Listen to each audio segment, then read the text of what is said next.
welcome you to the Careers in Science speaker series. This is, I guess, the second last one, and one more tomorrow as well.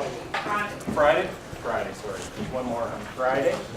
And we'll just get started here. I'd like to introduce Jim Hankle. And Jim has a computer science degree from Colorado State University. He has over 21 years experience in the software industry. He's held a variety of senior engineering positions at small, medium, and large companies, primarily in the San Francisco area. And he currently lives in Vancouver and telecommutes, I guess, primarily in San Francisco. So please join me in welcoming Jim. Thank you. Can you hear me okay? Actually, that's 30 years in the software industry, as of February. So over those years, I've made a lot of choices, not so much consciously, but I thought I would just share some of those choices with you guys so maybe you can be a bit more conscious as you face those choices. So one of the things that I wanted to cover today is, just the roles of software engineers, because people don't realize there's lots of different things people do with computer science degrees. I wanted to go over some of the stuff I look for when I'm hiring, and then a little bit of my history and the choices I made and how they shaped my career, and then how academics failed me. Okay, just to be I just want to, own my experiences. I've got a somewhat biased view. I spent most of my career in Silicon Valley, and so, it has a particular point of view, and so I just want to own that up front. And, yeah, I already said that.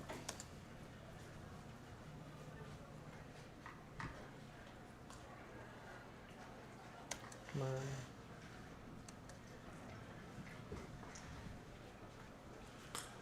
Okay, this role I call the inventor, which is the one most people think about when they're going into computer science. They're the people that write new software, develop new applications, and it's what most people think about. There's also a role I call the coder, and these are people who work in the industry and write, do a lot of software engineering. It might be like working for. Like if you're working for a big bank and they're adding new stuff to their online banking and stuff like that. This tends to be a more rigid environment. It's more structured, but it also has an upside that it's regular hours and easier, a little bit easier sometimes. Then there's QA engineers. These are people that just go out and test the software that's being developed by the engineering department. And this, for people that like to break things, get in there and just discover how to find where things break, this is a good job. And the one company I work for now, Digital Keystone, our QA engineer is great. You have something that you give him and you feel like it's in really good shape, and in 20 minutes he'll be knocking at your door showing you how he's managed to crash it. So they're great to have around. System administrators, I'm sure you all know them. They're the people that set up the machines, configure, install software, set up servers. The great thing about this role is that everybody needs one of these guys or girls. Every company has IT departments. Every company has computers. So, this is there's lots of jobs. And then there's technical writers. These are people who are really technical and they know what they're doing, but they just are tired of the tedium of debugging their code and trying to figure out why things aren't working, and they're frustrated. So they're usually good communicators, but they usually have computer science degrees.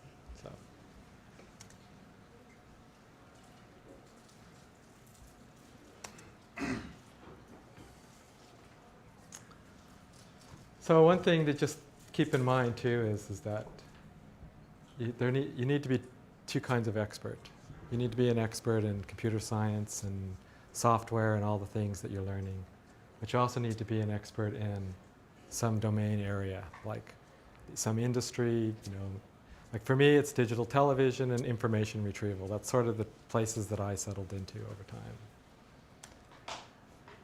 What I feel is like, number one is what you'll learn in school. Number two is what you'll learn on the job. So it's just something to think about up front. When you do go out there, it's not something you have to decide right away, but it comes up. Now with hiring, I can tell you that many companies suck at hiring. And I can speak to this from being on both sides of this, both hiring and being out there looking for jobs. One reality that I've observed many times is that companies are usually too busy to hire, because that's when you're not busy, it means you don't have any money. If you are busy, then suddenly you need to hire people, but you're also usually under deadlines and have all sorts of stuff. So you don't have time.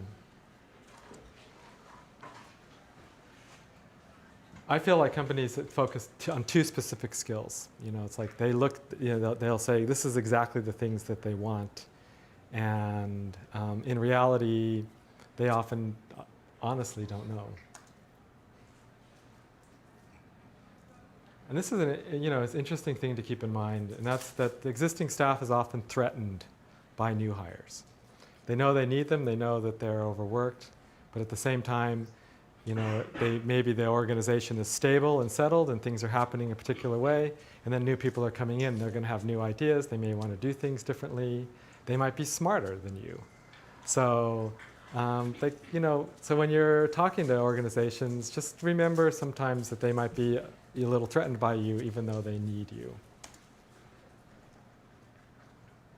And then the other thing is companies don't know how to write job descriptions.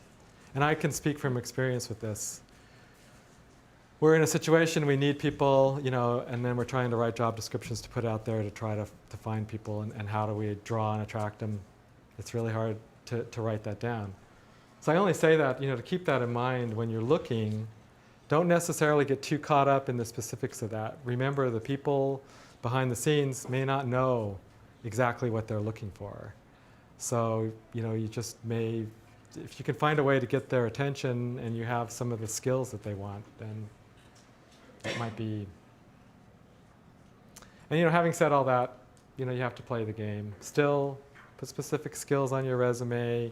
Try to get their attention, because that's what they're, there's going to be a search engine probably. Someone's just searching, trying to find resumes to look at.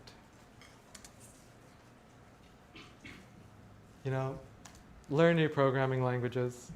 To be honest, like when I hire people, I don't care if they know the programming language we're using, because most people who are experienced in a programming language are pretty good at picking up another one. So I don't really care. But it's still going to be a keyword people look at. And when they come along, learn them if you can on your own time, learn about them, it helps.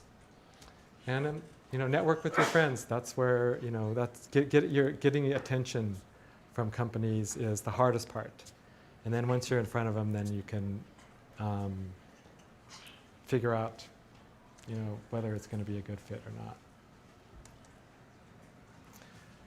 So just to talk about, my experience and how it shaped my career. I started out at Texas Instruments doing target tracking systems. When I graduated, it was in 1982, and the defense industry in the States was hiring like crazy. And I knew, I went for that because I knew they were going to give me, put me in a job where I could start coding and doing stuff, because that was the role that I resonated with. I wanted to be a software inventor. I wanted to write new things. And I can also tell you that in 1982, there was a recession going on, and we were all sitting around in the hallway at our senior year discussing about how abysmal the job market was, and were we ever going to get a job, and maybe the industry was too mature at this point, and there wasn't going to be any place for us, and after all, you could get a 256K RAM into a board this size, so it's just. Then I moved to California, and I worked for a Japanese company that had a research corporation, and they did testers. And this turned out to be like a really interesting job for me because not only did it give me a chance to, write new software, because there's a research corporation, so we were really focused on, just creating new applications, creating new ways of interfacing with these big testers. But it also gave me an opportunity to spend a lot of time in Japan. So I went to Japan. Sure. So what is a tester?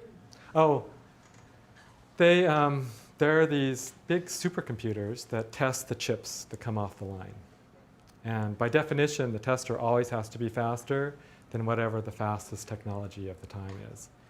And so Intel, IBM, Texas Instruments, those were all, and a lot of Japanese companies too. And basically, when silicon is being manufactured, it comes out and some of them work and some of them don't. And in fact, another sort of interesting fact about that is that when they design silicon, they don't really know how fast it's going to be. And so the testers figure that out. So like whether you've got like a 3 gigahertz or 2 gigahertz processor, it's all the same silicon, it's all the same run. And then the testers figure out, oh, this is a 3 gigahertz, we put that there. And then sometimes, if you get too many 3 gigahertz, you just throw them into the 2 gigahertz bin, which is why overclocking often works.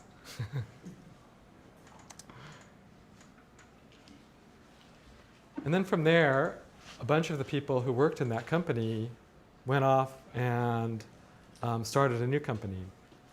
And just to show you how, unpredictable the world can be, the way it happened is they split off from, the company was called Advantest, they split off to start their own tester company. So they were writing tester software, and they weren't making any progress. They were running out of money and they were failing. So then they went to our other coworker who had also left Advantest, and he happened to be working at Sony doing DirecTV. So he hired them as contractors. They went and worked for Sony for a while, learned all the inside of the satellite business, and then they split off and formed a satellite company, or satellite television traffic and control, and hooked up with another group of people who split off from Hughes, and we managed to land this contract doing Miasat, which was the satellite system in Malaysia.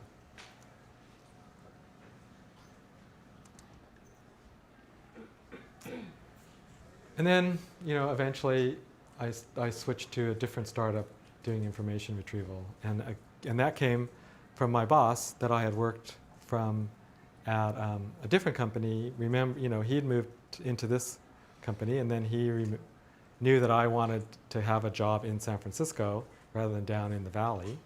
So he called me up, and that's how I ended up doing that. And then, another friend of mine called me up, and I ended up going to work for this company, which I'm still involved with right now, called Digital Keystone, as VP of Engineering. And that's another aspect, is that, after a point, like there's engineers and senior engineers and stuff like that. But, for me, I'm like beyond senior engineer. I'm like, ancient engineer. And so there comes a point where they just look at you and they say, you really ought to be in charge. And so, I gave that a try, and I did that. I did that for a couple of years. And then, again, similar pattern. Friends of mine at this company called Linguastat, they went off and formed a new company, and then they brought me on as VP of Engineering, which is what I am doing right now, but I'm transitioning out of that. And I'm just going back to development, because for me, I'm fairly rare, I think, in that I still like to write code, and I still like to just be down there in the weeds. It's pretty unusual. Most people sort of progress out of that. But on the other hand, I can tell you, the industry is really changing, and it's everything gets more complex. So there's still fair demand for people with a lot of experience. And when you think about, like when I came out of school in 1982, we were dealing with things that were a lot simpler. Even the military technology that we were doing, we had, the processors were 3 megahertz. versus, what are we're like 3 gigahertz now. And we had, we were happy if we had 64K of RAM. I remember when we got our first fax machine, we calculated, how much memory that would be. 2 to the 32, that's, 4 gigs. It's like, oh, we'll never ever see computers with that much memory in them. So we never have to worry about, running out of address space again.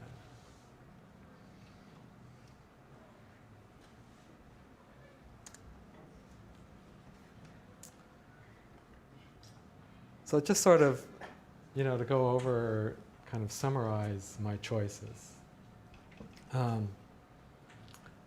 I started out picking, a job that would give me the most experience, the exact kind of experience that I wanted to start with.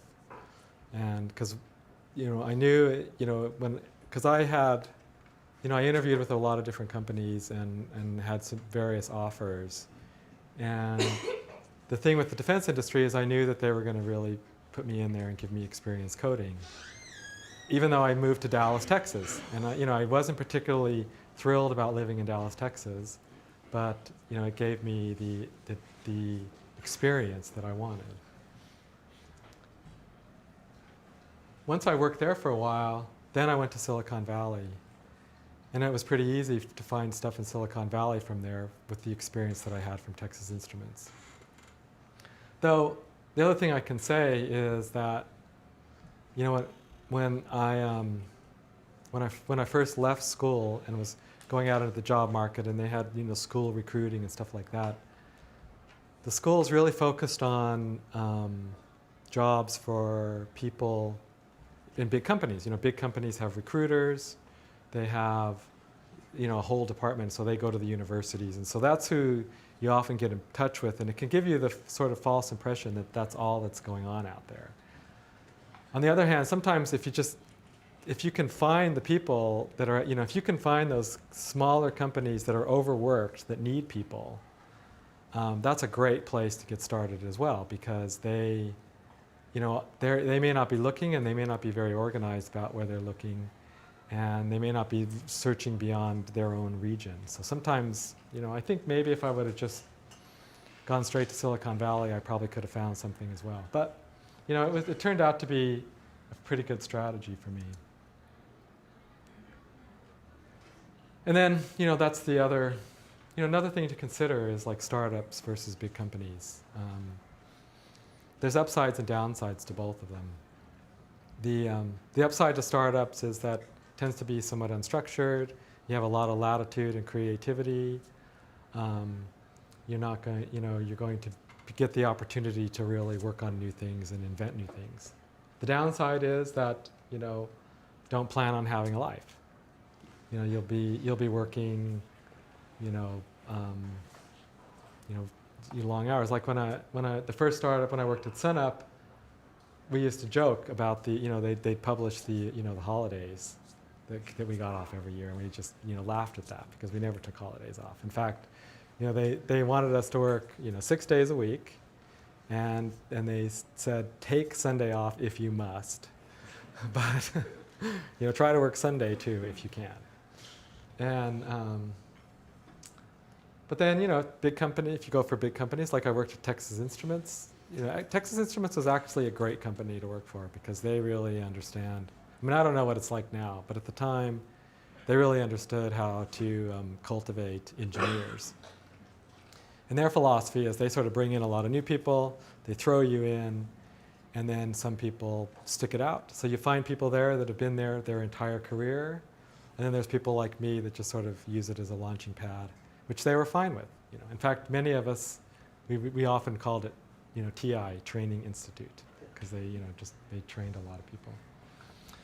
So, when you, it's just something to think about. And even before you're finished with school, there might be opportunities out there to connect with companies. Like at Digital Keystone, we bring in interns every year, and for the summer, and most of them, I wouldn't say most, but I'd say a good percentage of them end up being hired.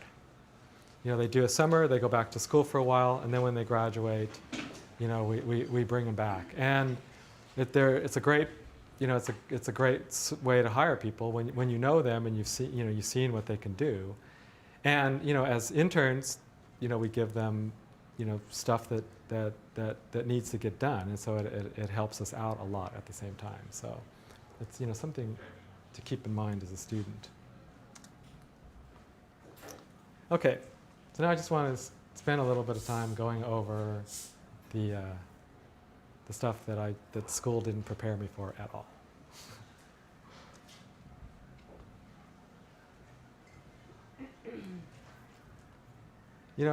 And I don't know, it was 30 years ago, so I think it's changed, so I don't know what your experience is, but it didn't really teach me to collaborate. We always focused on singular programs. They gave us a program to work or things to learn. We really delved into the technology and programming languages and how to make all that work, which was great. I mean, you need all of that. It's really important. But you have to work with people, and there's a lot of communication. And in fact, I remember at one company, we had, this was like at the height of the stock, before when the stock bubble in 2000 collapsed. We were like way overstaffed. We had too many people. So on my team, we had 21 people. And as they laid people off, the team got more and more productive. And that was because we stopped arguing. We spent most of our time arguing. And we argued over the silliest things, like where to put your braces in your code. And how you're going to name things and how you're going to. So we spent a lot of time, and the fewer people there were, the less those decisions were to be made, and then we just got more and more productive.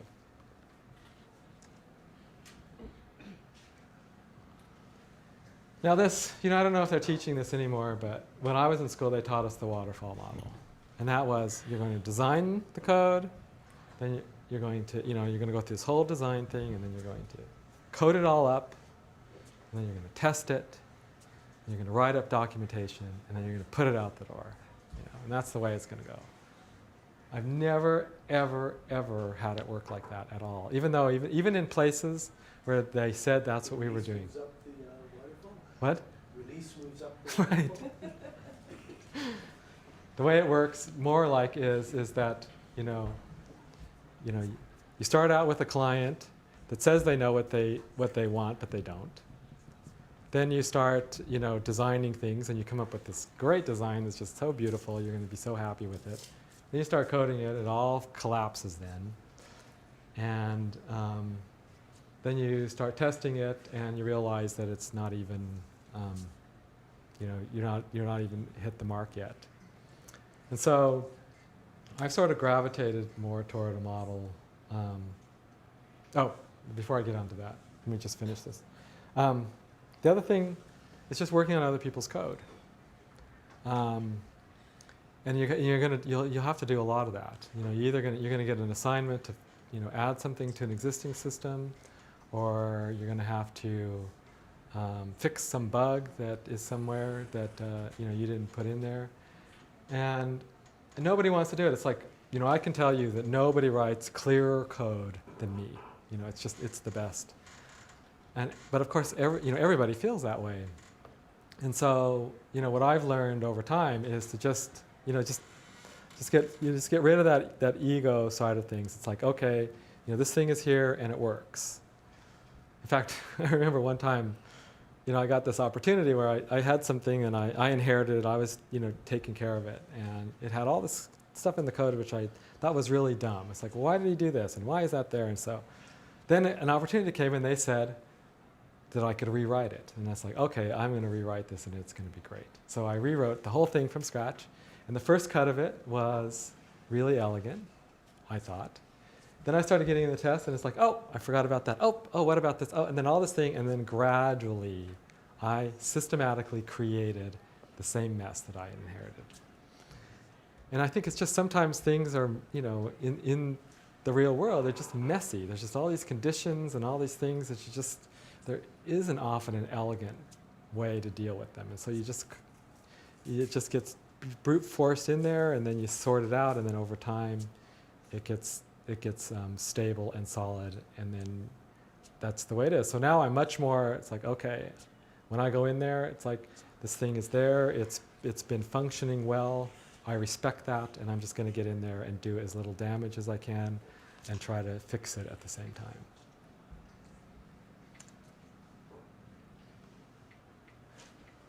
So these are all the things that I do wrong.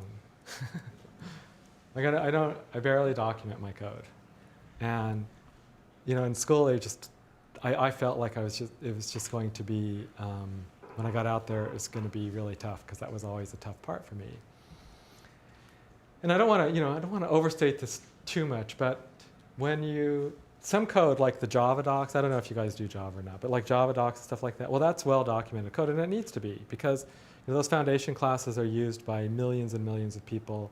So the investment in documenting that well is worth it. But a lot of times it's just not worth it, because you've got to get things out, you've got to get things going, and it's going to change a lot from the point at which you start. And so sometimes it's just too onerous to keep all the documentation up. And then it can make problems worse. Like the first system I worked on at Texas Instruments was well documented. It was well documented assembly language code, but the documentation was all wrong. It had been worked on over time, and people had changed it so much, and no one updated the documentation. So the documentation just led me astray. So that was kind of a learning experience. And I already talked about this a little bit. I don't make a detailed plan.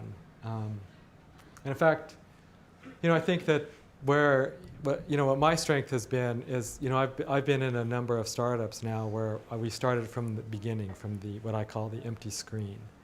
And what I'm good at is just getting things going. And the people who hire me and the people I work with have come to trust me in what I say is, I can't take you to the end. I can't tell you what this is going to look like. But I can identify the next signpost, and we'll go there. And then when we get there, we'll reassess where we are, we'll identify the next signpost, and we'll move there. And we just keep moving slowly until we get to where we want to end up. And that's, I always do an architecture, sort of an overarching sort of theme of like how things are going to be laid out, and what the organization of the code is and stuff like that. You do that up front, and then everybody just can sort of build on that. So that's nice to have. But most of the detailed plans that I worked on were just pretty much a waste of time.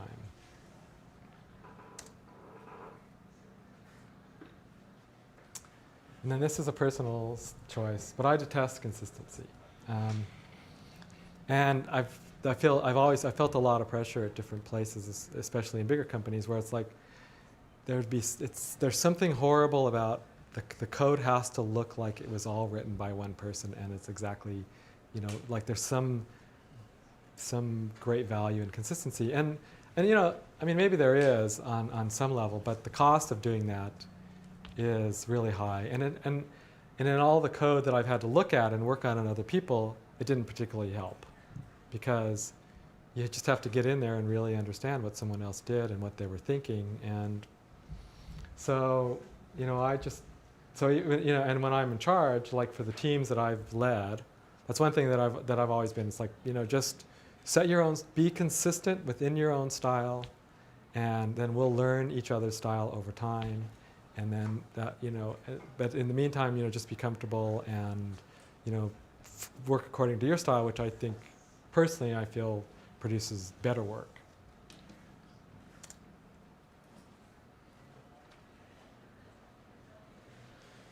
And then, I just thought I would give some sort of some examples of stuff that I found out there. Like when I first got to Texas Instruments. Now this was, this is the defense industry. Like I was working on it was a ground-to-air missile delivery system. So, I went into it thinking, wow, this is really, these people really are on top of all this stuff. And I remember like first the system would periodically just stop for no explained reason. So they had this interrupt in there so that it would reset itself periodically. There were whole parts of the system that didn't do anything, and I'd be in there and I'd be, trying to figure it out, and I'd finally go to the engineer and I'd say, this doesn't look like it works. And he's like, oh, it doesn't. We worked on it for a long time, we couldn't get it to work, so we finally moved it all into the boot prom. And so, and then, the US military, they have decided that they will create policies that will create good code. So they have the most sort of drawn out, process that you have to go through in order to, you have to do a, preliminary design review, a detailed design review, and then there's all these like standards and everything. And the reality is that we, ended up, subverting that. I was on one project where they, it turned out it's like, okay, we have the design review, it's coming up, and it's going to be with, it was going to be with these generals that were going to be the ultimate buyers of the system. So we had to get all the presentations together, and then the head of the department, wanted to go through a dry run of it beforehand, and then the some other, like the regional manager wanted to go through it. So by the time we scheduled all of the advanced stuff for the review, there was weeks involved, and so we just implemented the system. We just coded it up and got it functioning. And then when we got into the design review, we didn't let on that we already had it functioning in the lab. Not perfectly, but it was somewhat functioning. And so our design was very solid by that point, of course, because we had a functioning system and we knew.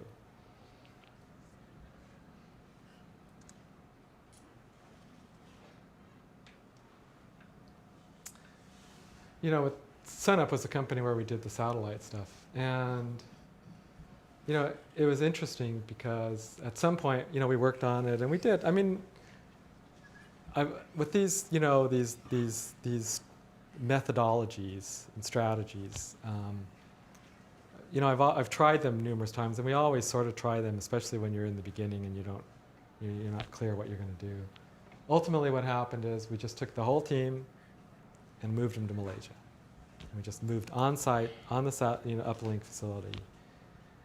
And the way that they do, when they do satellite uplink facilities, those satellites, I think at the time, this was in the mid-90s, $700 million. When you calculate the life of the satellite, that's $30,000 a day for the satellite. So they don't want you to miss, there's an on-air date that you have to hit. And they don't care what it takes as long as you hit that date. And in fact, when they'd come around, they'd come around every day and they'd say, are we on track? They didn't care about what happened here or that failed or whatever, just yes or no, are we on track? And, the way we worked is that when I got there, I met with the team, like I did the scheduling system. So I met with the team that was going to be actually scheduling the programming. And we made a list of our priorities of what I was going to do while I was there. And that was the thing. I went to the users, I asked them what they wanted, they told me, I made the list. We never, ever touched anything on that list. None of that was a priority. Because what we started doing is we just pretended that we were on the air. And we just pretended that we were going through the day-to-day operations. And then all the issues that came up were, it was clear what to do next. And we just kept working that way for the 90-day beta period, and then when it came time, we hit our date. And in fact, the people at, we worked a lot with, other contractors. Sony was one of them, and because we would work on this, and then we ended up staying up all night a lot to get everything done. And one guy came in one day and he said, "Now I understand the name of your company, SunUp. You're here at SunUp."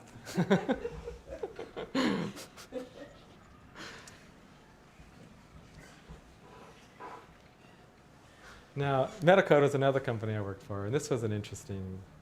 This was the internet bubble insanity. So I joined in 1998. 1998, you could say, if you could spell internet, people would give you money. And we had $16 million to do this thing that we were going to design, it was called Knowledge Map. And the idea is that we would create these sort of directed graph maps of knowledge, and then we'd be able to feed information into these things to solve real-world problems. And we hired this design company, and they designed this magnificent user interface, and it was beautiful when it was done. It was a beautiful interface, but it didn't function. It didn't do anything. In fact, I think that we managed to sell. Originally, we were thinking that it would sell for like $1,500 a seat. We did sell some of them for $49, not $4,900, $49.95. But at some point, then this other guy got in charge, who I'm working with right now at my current company. He got put in charge, and then he took a completely different strategy with the company. He said, "I need $3 million more dollars," and so he went out there, and we just went out and we talked to every customer that we talked to so far, and we just went into them and we said, what problems do you have? And then eventually we connected up with Reuters, the news agency, and they had this health stuff that they were doing, this health where they would read medical journals and then they would write layman articles. And what they wanted is they wanted to automatically feed these out onto feeds, and they wanted to figure out what feed different articles belonged on. And so we got this thing called SNOMED, which is this medical, I don't know what you call it, terminology graph, right? It's got everything to do with medicine, and it's got all these connections. And we managed to create an automatic learning tool by feeding all the information of this SNOMED into this thing, which is where you do these inverted document frequency graphs, which is kind of like, just briefly, you graph all of the documents in this sort of n-dimensional space, and then you can figure out what a document is about based on the knowledge that was in SNOMED. And it worked really well. And it was one of lots of different things we were trying, but that one caught. And then this other company named Interwoven came along and bought us, and they paid $150 million for the company. And so we managed to turn the $16 million we lost and the $3 more million we spent into $150 million. And it was from a completely different strategy of just really going out there, talking to people, listening to them, and having a lot of diverse approaches. And what's my point? Yeah, so that it reinforces again how a lot of times you really don't know where you're going to end up when you start out, and even when people have really great ideas, sometimes they just they morph into something completely different. Oh, I know what I was going to say. The other thing is I'm currently not a millionaire by any stretch, but I have been a millionaire on paper so many times, I can't tell you. When Interwoven bought us for $150 million, it was in 2000, right? And the stock was selling for $130 a share. And I took my stock options, which of course I couldn't sell yet, but I calculated what that was worth, and it was worth $2.5 million, and I thought, great. But between 2000 and 2001, we started in 2000 November. By 2001 November, the stock was worth $1 a share. So, you go into startups, you get options, which is great. I think the options are an interesting incentive, because that way, if the company does go big, then it works out. And so, it's there. But I've long given up on putting, much faith in that really manifesting into getting rich. I mean, for some people it has. My coworker's wife was on the ground floor of Google at the time, and she was working there, and they're worth, 20, $30 million, I don't know, because she had, a big set of original founding Google stock. So, Google turned out to be big, and we're still.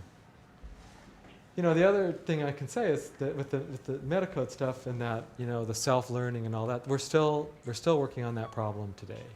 It's just one of those things where we went to Interwoven. Interwoven took the stuff we did and they productized it. And that worked out pretty well. Interwoven got bought by Autonomy. Autonomy got bought by HP. So now Interwoven is sort of long buried in the bowels of HP somewhere. But then we reformulated again, took what we learned from that, and now now we're trying again. And we've also gone through a really really awful, and still are to some degree, downturn. Right, things the last few years for us have been really a struggle. But I was just down in San Francisco last week or a couple weeks ago, because that's where our office is, and things are really picking up again. And some of the leading indicators is like our lease is up on our office, and so we're having to renegotiate the lease, and I think they have doubled or tripled our rent. And so, and that's always when they're going for when things are heating up. I mean, it was like that in San Francisco. I remember at Metacode, when we lost our lease, the landlord demanded stock options from us in order to renew the lease. Not only did they triple the rent on us, but they also demanded stock options. And then they concluded that the other companies that were bidding against us had better stock than we did. So they didn't they didn't give us a new lease. But I can also say that all those companies failed and ours didn't.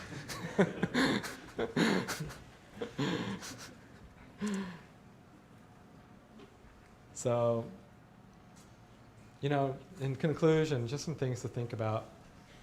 What domains interest you? What is interesting, like, what areas out there? Because that's another place that you can, spend some energy. Now, you don't have to decide. Like I was kind of focused on my role, less on the domain, and so I tried a lot of different things and got different experience.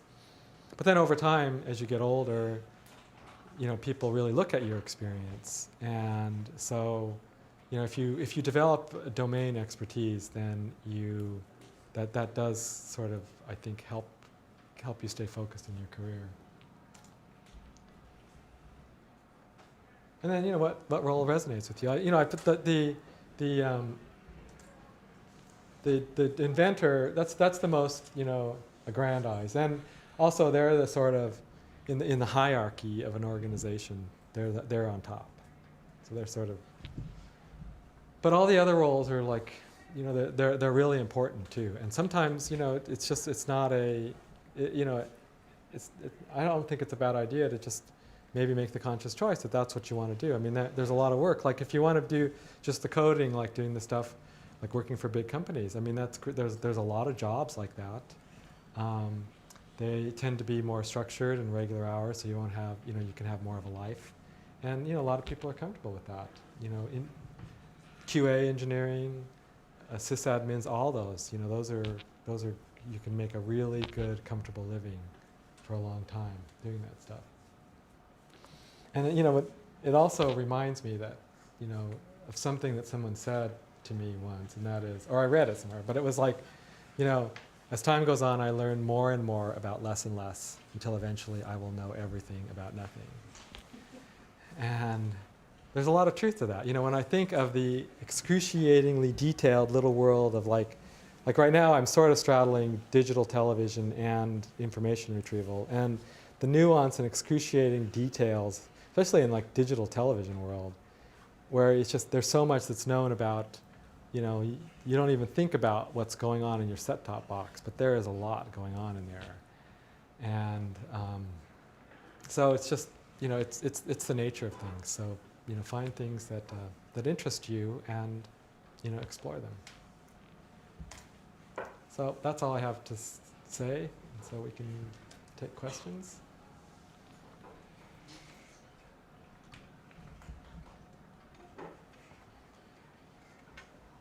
Mm-hmm.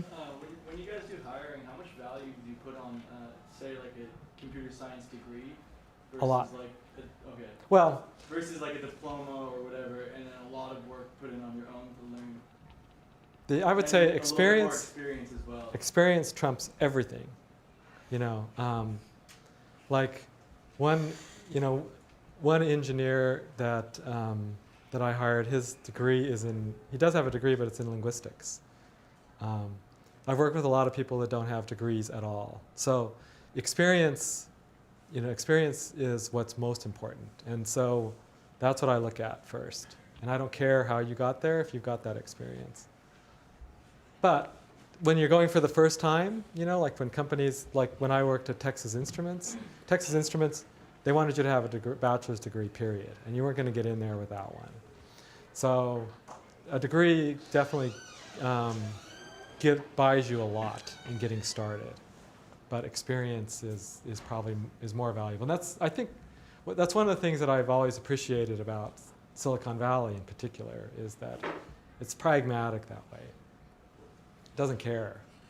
You know, if you somehow get the experience on doing some level of development, then you'll be able to just keep getting jobs based on that from then on.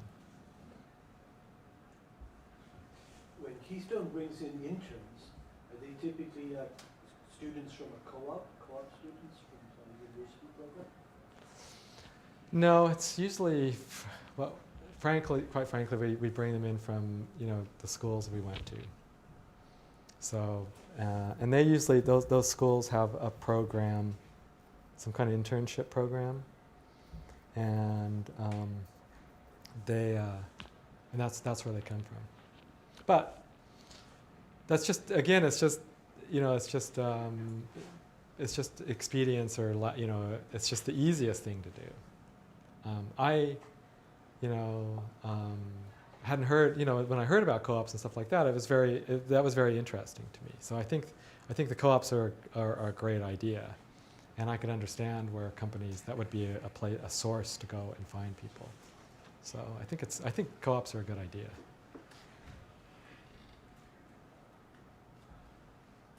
Any other questions for Jim? Well, I'd like to thank Jim again for coming in and giving us so much insight into his own experience and into the software industry in general. So thanks a lot.